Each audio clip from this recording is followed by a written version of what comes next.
There's a cardboard box behind me which can mean only one thing. I've just taken delivery of a brand new watch. I bought this one from Citizen UK for a couple of reasons. Firstly, there's a brand new movement inside this watch, the E365. There was a little bit of a ripple online about this watch in this movement towards the middle of 2023. It was launched only 6 weeks ago, I think, so it's a very, very new watch, but also I like the styling, and I think it's the perfect watch from Citizen to include in a little comparison video that I'm preparing. I want to show you the steel finishing on a few watches side by side: a Citizen, a Seiko, a Casio, a Timex, a San Martin and a Grand Seiko, and this just seemed like the perfect watch to include in that video, so that was enough for me.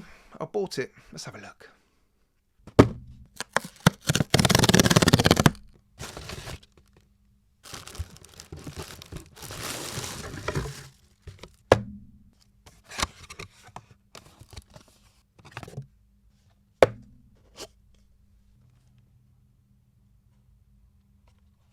Right, here it is then. This is the Citizen BN1014-55E, and it is one of 3 watches launched late on in 2023 with this E365 movement inside it.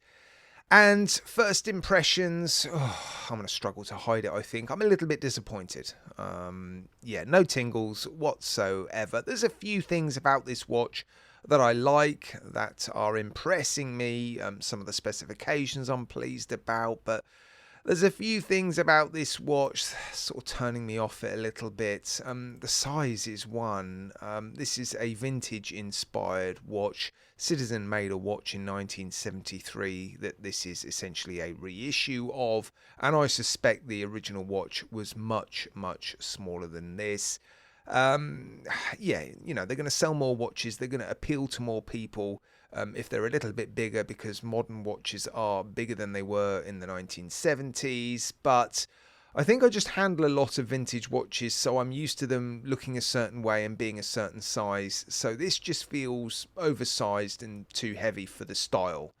For me, anyway, that's how I feel. I'm also not wild about this black bezel. I didn't think it would look as bad as it does. This is the cheapest of the 3 watches, which is why I got this particular one in. I think my favourite is the most expensive one, but I wasn't prepared to part with the money to get that one in. And, well, if it's going to suffer with the same sort of size issue that I feel this one has, it wouldn't have really made any difference. But there are a few things that are impressing me. The steel finishing seems pretty good. I'm not going to show you any macro shots or any close-ups in this video because I want you to come back and watch the dedicated comparison video that I'm going to start filming very, very soon. The second hand lines up pretty well. In fact, when I unboxed it, it didn't seem to line up perfectly, but yeah, now it does seem to be hitting the markers pretty much perfectly, so I'm really pleased about that. It's a little bit sloppy on the way down. It sort of, I don't know, drops a little bit, but yeah, I mean, compared to a lot of second or modern second hands, it's pretty good. I like those indices.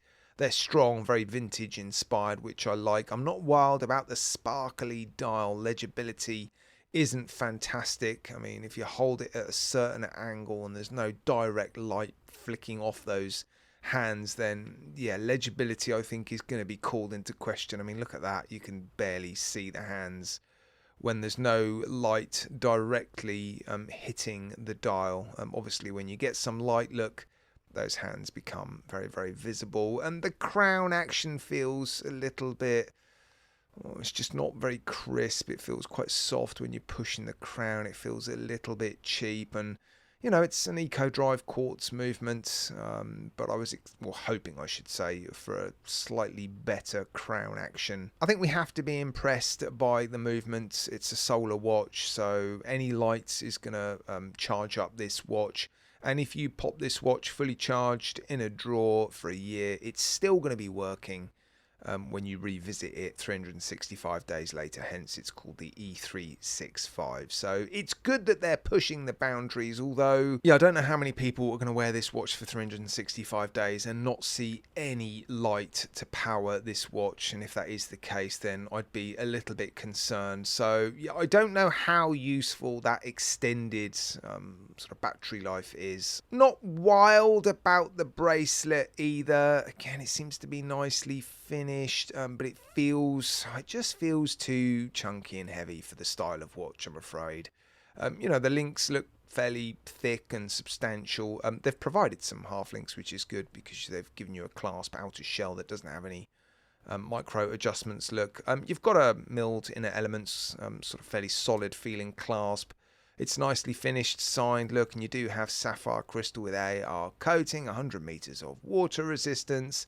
So the specifications are decent for this watch. You'd expect them to be for almost £400, but quite often with big brands like this, they do sort of sometimes skimp and save a little bit, don't they? So yeah, sapphire crystal, decent clasp, but those are quite often the things that suffer with watches in this sort of price bracket. But yeah, I'm just not feeling it, unfortunately.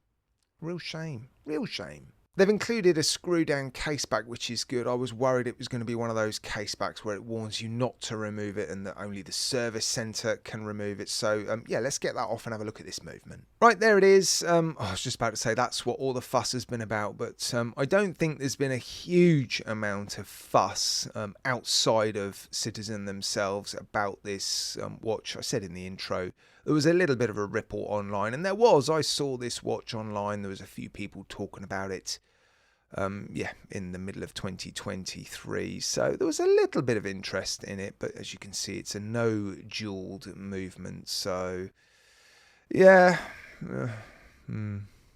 So when I saw that this one was available to buy, I was a little bit surprised that I hadn't been hit by lots and lots of reviews on YouTube, but I think I can sort of see why now. It's not the most inspiring watch. I'm a little bit disappointed. No tingles whatsoever. I'm still pleased that I've got it in because I think it's going to be the perfect watch to compare with the other watches that I've got in to do that sort of stainless steel finishing comparison video. So yeah, I'm glad I got it in, but yeah, I'm really struggling to get excited about this watch. Right, let's wrap things up. I'll do the quick legibility test. I'll also show you the lume degrading over a 5-minute period. I'll pop it on my wrist and do a quick wrist roll, and I'll even add a summary of specifications at the end because, well, I've probably not done a particularly good job of running through them all, have I? Right, okay, I'm going to go. Cheers, guys, for watching.